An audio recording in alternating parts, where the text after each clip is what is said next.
This $1 million jackpot provision is one of the most blatantly corrupt provisions for political self-dealing and plunder of public resources ever proposed in the United States Congress. And we're watching it happen in real time. You know, it was said that the Roman Senate was so corrupt, so drenched in bribery and private self-enrichment, that the senators were actually as corrupt as Julius Caesar and as Caligula, the tyrannical maniac.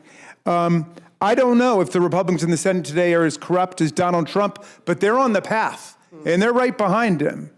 If this were to pass, this astounding provision would give 8 Republican senators a personal payday of at least $1 million each, paid for directly by the U.S. taxpayers at a time when we're throwing millions of people off of their health care. I want to associate myself with the eloquent remarks of Mr. Vindman, but I want to make one dissenting remark. Section 213 is actually about $1 million, not $500,000, and I'll tell you why.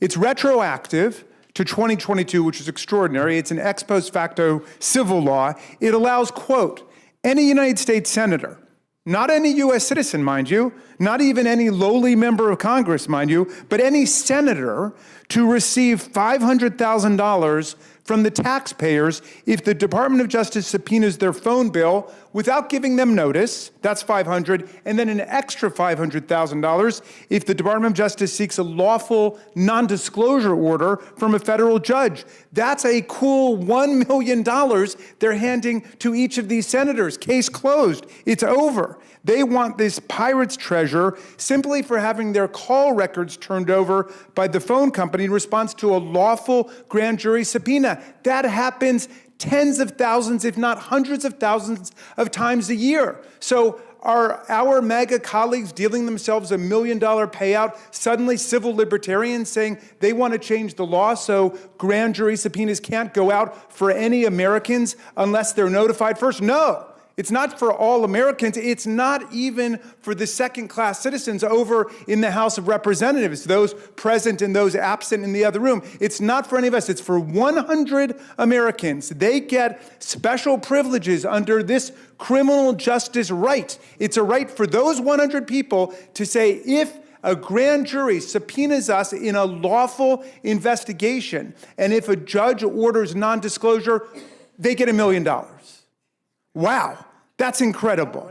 Now, why are they doing it? Well, this multi-million-dollar self-care package is designed to soothe the feelings and feather the nests of senators who Donald Trump, Rudy Giuliani, and the other 77 people they pardoned yesterday, or maybe it was the day before yesterday, worked to enlist in their criminal efforts to overturn the 2020 presidential election, which I don't need to tell you, Joe Biden won by more than 7 million votes, 306 to 232 in the Electoral College, as determined not just by the House and the Senate, but also by 60 federal and state courts that rejected every fraudulent claim of electoral corruption and fraud. Well, following this evidence, including many calls made by Giuliani and the president to U.S. senators who were on the floor on January 6th, they said, well, the grand jury looked and saw the evidence. The president was in touch with all these senators. They wanted the pen register for them. It's not a phone tap, which is what they're lying about over there. No contents of the call were revealed, but it was a record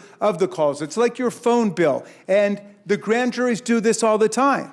But now they're saying that really hurt their feelings. They don't think U.S. senators uniquely should be subject to such treatment. They want $1 million payout because of that now. It's extraordinary. Now, I doubt it even is consistent with equal protection. I think it violates equal protection. It does not pass the lowest level of equal protection scrutiny, which is rational basis. On what rational basis could we say that the grand jury and a federal judge could send out precisely these orders for the pen register to all Americans, members of the House, members of state legislatures, governors, mayors, but not the U.S. Senate? Come on. I mean, is this the Hunger Games? Is this the Roman Senate? I can't believe it. We are the people's house, Madam Chair. I know you agree with me about that. We're the people's house. So they want to treat us like the House of Commons, and they're the House of Lords. And they're going to deal themselves all kinds of special entitlements and privileges. Well, let's be the Rules Committee. I once served on this great committee. Be the Rules Committee, not the Fools Committee. Don't roll over and play dead when the Senate decides that they want to deal themselves with this stuff. That provision is an insult to the House, it's an insult to the taxpayers, and it's an insult to the U.S. Constitution and the people of the United States. This must be deleted. Regardless of how you feel about everything else, this provision must be deleted. And I yield back.